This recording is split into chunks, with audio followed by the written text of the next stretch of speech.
Okay, नक्षलवादी नसतीलही कदाचित, पण त्यांच्याकडे शस्त्र होती. अरे काय रे, काय काय शस्त्र होती? हा, 2-4 सळ्या, एक कुऱ्हाड, आणखीन एक चाकू असल्या तुटपुंज्या शस्त्रांची कोणी पोलीस चौकीवरती हल्ला करतं का रे? आणि जखमी झालेले सगळे पोलीस दगडफेकीत जखमी झालेले आहेत आणि दगडफेक फायरिंग नंतर झाली. पोलिसांच्या बचावाचा प्रश्नच येत नाही. उलट आदिवासीच जिथं रस्ता फुडेल तिकडे पळत सुटले होते. कशावरून? हे बघ, पीटीआय आणि युएनआयचे रिपोर्ट्स बघ, म्हणजे अगदी सगळं स्पष्ट होईल तुला. त्यांच्या बिटवीन द लाईन्स वाच, म्हणजे सगळी स्टोरी स्पष्ट कळेल तुला. हे बघ, मी सांग तुला काय झालं असणार. पोलीस मारहाणीमध्ये एखाद्या आदिवासी तरुणाचा मृत्यू झाला असणार. हे सगळे आदिवासी पोलीस चौकीमध्ये जमले असणार. त्या एकता संघटनवाले हे या सगळ्या लोकांचं नेतृत्व करत असणार. मेलेल्या मुलाची आई त्या लोकांमध्ये असणार. आणि जेव्हा मारहाण करणाऱ्या पोलीस अधिकाऱ्याच्या वर्दीला कोणीतरी हात घातला तेव्हा त्यांना अचानक गोळीबार सुरू केलेला असणार. मग प्रकरण चिघळलं. सगळीकडे गोंधळ आरडाओरडा सुरू झाला. गल्ली बोळात शिरणाऱ्या लोकांनी दगडफेक सुरू केली. हे या सगळ्या कुऱ्हाड वगैरे हे सगळं नंतर घटना सगळे आणून टाकलेलं आहे. हा तुमचा अंदाज आहे? अरे राजा, पोलीस कार्यपद्धतीचा अभ्यास असणारा कोणालाही हा अंदाज बांधता येईल. मला तर यात परकीय हात दिसतोय सर. नक्षलवादी सरळच माओवादी आहेत आणि मिशनऱ्यांमागे भारताला दुबळं पाडण्याचा पश्चिमी कट दिसतोय मला. असं? अरे पण मग मेलेले लोक आपलेच होते ना. त्यांना कोणीतरी मिसगाईड केलंय. हो, मग त्या पोलीस चौकीत मेलेल्या आदिवासीचं काय? तो मेला म्हणजे तो चांगला होता असं सिद्ध होत नाही. नाही, ठीक आहे, आपण असं समजूया की तो गुंड होता, बदमाश होता, तुझ्या भाषेमध्ये तो नक्षलवादी होता. पण त्याला जीवे मारण्याचा अधिकार पोलिसांना कोणी दिला? जे लोक भारतीय घटना आवेरतात त्यांना घटनेकडून संरक्षण मागण्याचा अधिकार नाही. अरे पण आपण तर घटना मानतो ना. आपण कायद्याच्या राज्याचीच मागणी केली पाहिजे. अरे भाई जयसिंग, ये जाधव गुप्ते इकट्ठे आते ही महाराष्ट्र मंडल शुरू, हम दिल्ली वालों के लिए भी कुछ बचा हो भाई. नहीं सर, मैं ये कह रहा था कि संविधान के ना मानने वाले चाहे किसी भी रास्ते पर चले, लेकिन हमें उन्हें सजा देते वक्त संविधान का आधार लेना चाहिए, संविधान का मर्यादा का पालन करना चाहिए. हमें अपनी पुलिस को स्पष्ट रूप से बता देना चाहिए कि कोई भी कार्रवाई करते समय संविधान की मर्यादा का पालन करो. बिल्कुल ठीक. आई टोटली एग्री विद मिस्टर जाधव. जयसिंह जी ठीक कह रहे. निवेदिता, हाँ जी, वो कल के एडिटोरियल के प्रूफ्स लेकर आओगी प्लीज. हाँ जी सर. सर मैं एक काम करता हूँ, आज शाम आदिलाबाद चला जाता हूँ. वो कमला का प्रॉब्लम था, वो हल हो गया? हाँ नहीं, वो हो जाएगा, आज शाम तक हो जाएगा. तो फिर ठीक है. आदिलाबाद में 3-4 दिन लगेंगे. मैं इस न्यूज के तह तक जाकर पूरी रिपोर्ट लेकर आता हूँ. ठीक है, मुझे तो कोई प्रॉब्लम नजर नहीं आता. मैं विजयवाड़ा एडिशन का अपना जो विवेक रेड्डी है ना, उसे अभी मैसेज दे देता हूँ, वो तुम्हारे साथ हो लेगा. All the best. Thank you very much. Thank you for your kind end constant support. My pleasure. Mister Gupte sir, अभी जो डिस्कशन हुआ उसके आधार पर ये पीटीआई के पॉइंट्स ध्यान में रखते हुए एक रिपोर्ट्स बनाकर डिस्कशन के लिए आना. जी सर.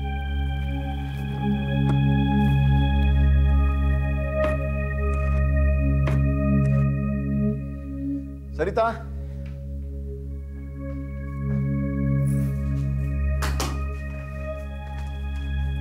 अहो, मला जरा तुमच्याशी बोलायचं होतं. हां बोल. इथे एक डॉकेट होतं, पोलीस अॅट्रॉसिटी 2 असं लिहिलेलं. माहिती कुठे? हिंदुस्तान टाइम्सच्या मधल्या पेजवर एक बातमी आली आहे. कशाबद्दल? एका मुलीबद्दल. हां, काय? तिनं आत्महत्या केली. बरं मग? ती बसेरात होती. काय बसेरा? कोण बसेरा? ही सगळी स्टोरी तू एकदम का नाही सांगून टाकत? ही अशी एक प्रकरण कशाला छापतीयस? बसेरा हे इथल्या एका स्त्री आधार केंद्राचं नाव आहे. गेल्या वर्षी एका कार्यक्रमासाठी मला तिथे बोलावलं होतं. मी म्हणून तिथल्या मुलीने आत्महत्या केली? त्यात काही हसण्यासारखे असं मला वाटत नाही. बरं बोल. हे अॅट्रॉसिटी 2 कुठे गेलंय काय? माझं डोकं खाते. मला वाटतं अॅट्रॉसिटी 2 हे डॉकेट तुम्ही ऑफिसमध्ये नेलं, ते परत आणलं का? भागलपूरच्या लोकांचे डोळे काढले पोलिसांनी तेव्हा.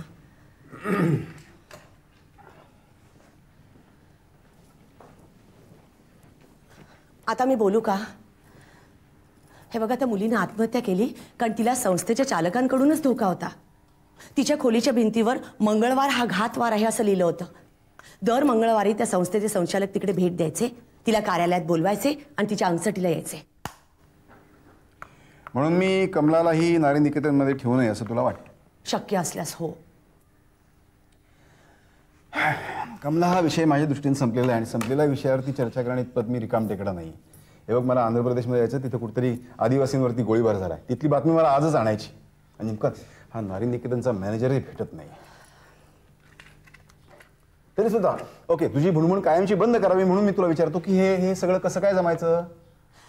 तिला एखाद्या महिला मंडळाकडे सोपवता येईल किंवा आपल्याकडे ठेवणं जर अडचणीचं असेल तर मी जैन वहिनींना विचारते ना, त्या ठेवतील थोडा वेळ आणि मग काही काळानंतर आपण घेऊन येऊ तिला परत. हा, म्हणजे तिने या 2 घरांपैकी कुठेतरी राहायचं आणि जे काय पडेल ते काम करायचं.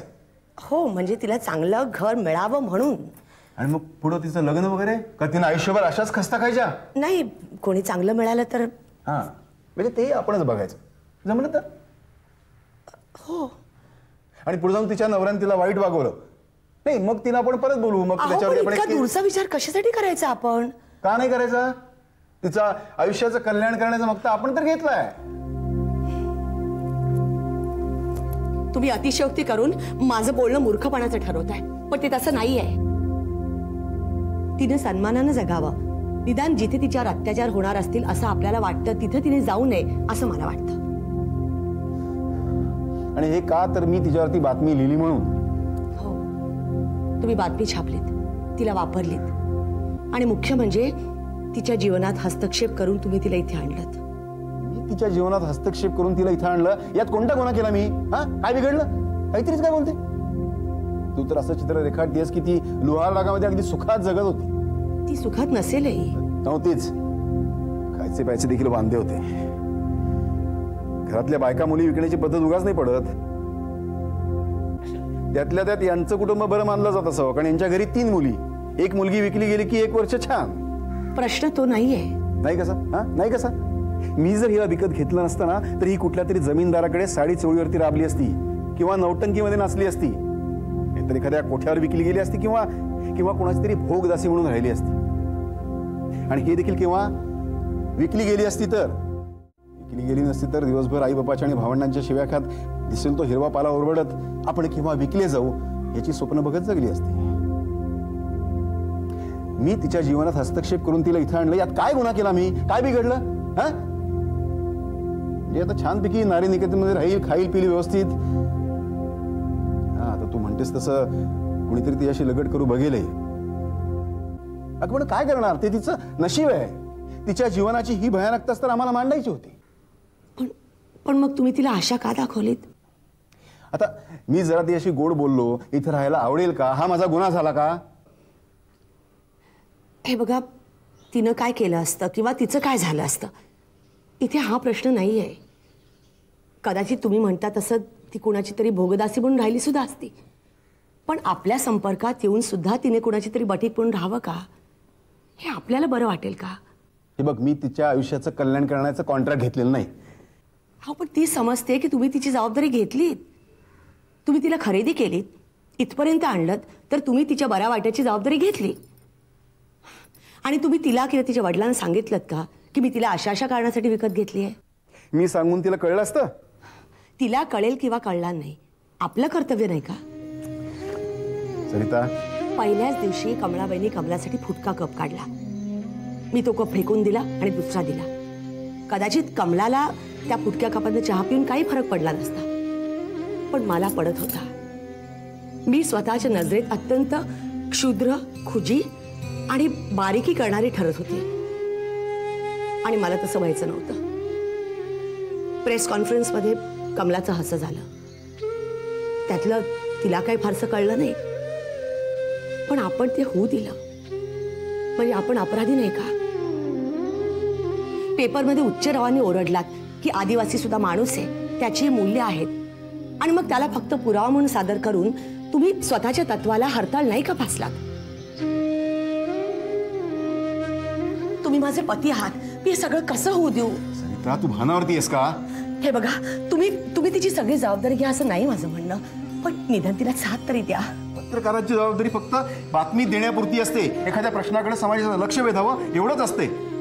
त्याच्यावरती काही करायचं किंवा नाही करायचं हे समाजाने ठरवावं. मी पण समाजातच येते. नाही नाही नाही, तू माझी एका पत्रकाराची बायको आहेस, पत्नी आहेस.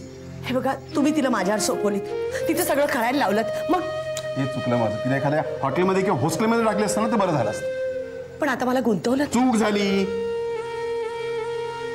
यापुढं कमलाशी तुला काही संबंध नाही. कमलाबाई, बोच का बांधा कमलाचा.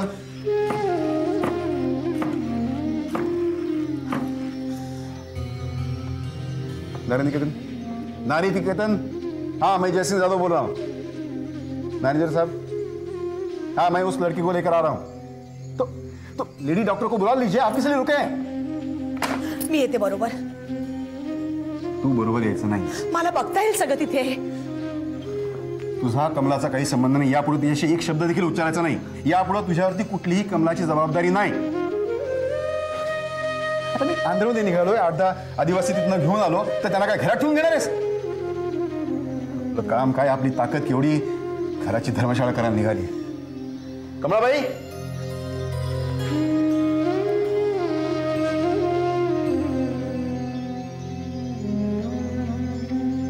जयसिंग हे सगळं चांगल्या शब्दात सांगू शकला असता, पण तो जे सांगत होता ते काही चूक नाहीये.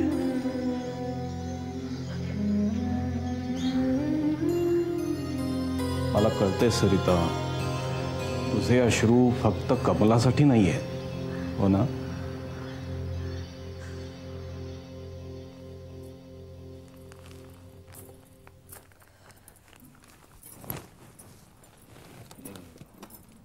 तो डबा. पैसे नको ना देऊ फारसे. छे छे, पैसे, वस्तू, दागिने तिच्याकडे लक्ष जाईल असं काही नको.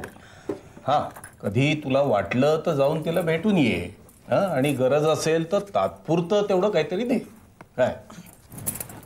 देखो कमला, ये 2 कार्ड है, खत है. हाँ, इस पे पीछे पहले से ही मेरा पता मैंने लिखा हुआ है. अगर तुम्हें वहाँ कोई परेशानी हो या कोई सताने लगे तो इस कार्ड पे ना ये पेन लेके यूं क्रॉस कर दो, ऐसे. ठीक है? और ये खत जो है ना, ये वो डाकखाने का लाल डिब्बा होता है ना, उसमें डाल दो. मैं मिलने आऊंगी. ठीक है ना? हाँ, चला चला, हे बंद करा आता. चला, आटपा. जयसिंग तिकडे वाट बघत असेल, रागावेल तो. हा, चला.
पांडे, ये रखिए, आपके काम आएगी.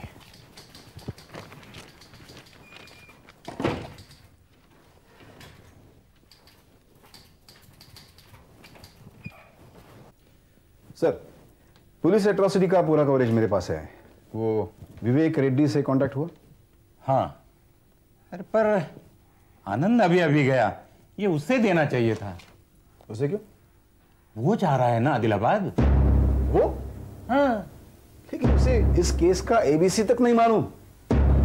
अब क्या करे भाई, यहाँ बहुत इंपॉर्टेंट कुछ आ गया है, इसलिए हमें तुम्हारी यहाँ जरूरत है. क्यों? वो ब्रिगेडियर सुखविंदर को जानते हो? किसी पार्टी में आ रहा है, तुम्हें याद कर रहा था. हो सकता है कुछ हाथ लग जाए. कुछ हाथ लग जाए के कारण आपने मुझे यहाँ रोका और आनंद को आदिलाबाद भेजा, जो पुलिस की तरफदारी करता है। ये हर कोई जयसिंह तो नहीं हो सकता ना, वरना तुम्हारी इंपॉर्टेंस क्या रहेगी? नहीं सर, आप मुझे घुमाइए मत। आप मुझे बताइए कि आपने मुझे आंध्रा जाने से क्यों रोका? ऐसी कोई बात नहीं है, कमला की वजह से तुम स्टार बन गए हो। अब वो तुम्ही से बात करना चाहते हैं, हम क्या करें? सर मुझे आंध्रा जाना था। मैं उस इशू को राइट पर्सपेक्टिव में पेश करता। पर जिस न्यूज़पेपर से मैंने आज तक पुलिस एट्रॉसिटी पर हमला किया, अब वहीं पर कोई उनके पक्ष में लिखेगा, पुलिस फायरिंग को सही साबित करेगा। इससे अपने न्यूज़पेपर की इमेज को धक्का नहीं पहुंचेगा? कुछ भी नहीं होगा, बिलीव मी, कुछ भी नहीं होगा। Okay I trust you. That's the spirit. बताइए पार्टी कहाँ है? मैं जरा जूस ले आना। आदिलाबाद के पुलिस मुख्यालय पर हुई अंधाधुंध पत्थरबाजी की वजह से कांच टूट गए हैं, गेट टेढ़ा हो गया है। एक पुलिस एम्बेसडर तथा 2 मोटरसाइकिलें बुरी हालत में हैं। आदिलाबाद के सिविल हॉस्पिटल का यह दृश्य। पुलिस के मुताबिक कुछ समाज विरोधी तत्वों ने रात में आदिवासी इलाके में आग लगाई और पुलिस पर इल्जाम थोपने की कोशिश की, लेकिन अस्पताल के ये दृश्य कुछ अलग ही कहानी कह रहे हैं। आदिवासियों का यह आरोप है कि उनके भाई बहनों पर अस्पताल में कोई इलाज नहीं कराया गया। अरे तू जाणार आहेस ना, तिथलंच आहे रिपोर्टिंग। आधी आदिवासींवरती गोळीबार करण्यात आला, तोही कमरेच्या वरती, आणि मग रात्री आग लावण्यात आली। तरी आमचा आनंद गुप्ते म्हणतो की या घटनेमागे परकीय हात आहे, चूक पोलिसांची नाहीच आहे, आदिवासींची आहे। वा, आनंद गुप्ते कोण? हा आहे आमच्याकडचा एक नवीन पत्रकार। सरिता कुठे? सरिता आत आहे, पडली आहे जरा। पडली? म्हणजे कमळाबाईंनी तिला पार्टीचा निरोप दिला नाही की काय? पण तू आंध्रात जाणार नाहीयेस? नाही। अरे पण दुपारी तर तू म्हणालास जाणार आहे म्हणून। नाही जात। पण पण का? अरे तेवढ्यासाठीच तर तू कमलाला अनाथाश्रमात पाठवायची घाई केलीस ना? मला पोलिसांनी अटक करू नये, आमची केस स्ट्रॉंग व्हावी म्हणून मी कमलाला पाठवायची घाई केली।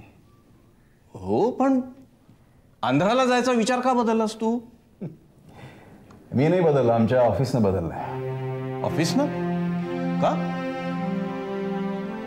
आनंद गुप्तेला ट्रेनिंग मिळावं म्हणून मी आलो।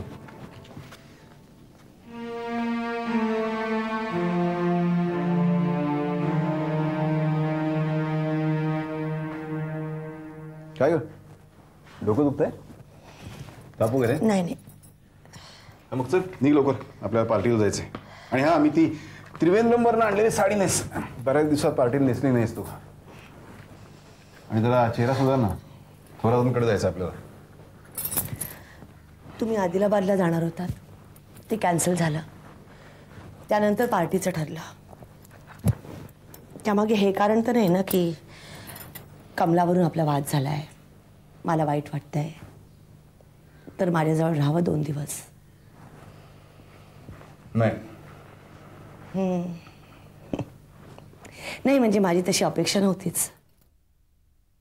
तरी विचारलंसच। आशा? कशाची?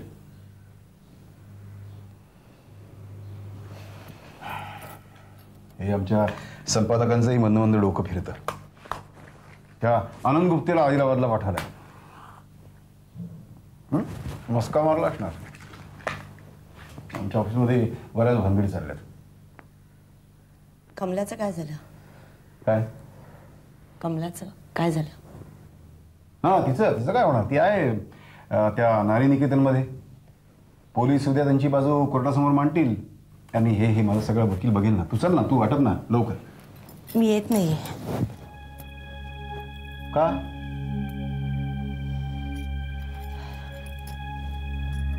यायचं नव्हतं तर तसं सांगायचं मला, मी त्यांना कळलं नसतं की आम्ही दोघे येतोय म्हणून। तुम्ही विचारलंत मला? मी कमाबाईंना फोन करून निरोप सांगितला होता। त्याला विचारणं म्हणत नाहीत। तू उलट मला फोन करून विचारू शकत होतीस। मी फोनवर येईपर्यंत तुम्ही थांबायला हवं होतं। म्हणजे एकंदरीत तुला यायचं नाही? नाही, का ते ऐकायचे? नाही नको. रंजविश, तुझी मर्जी. दरवळणारा मंद सुगंध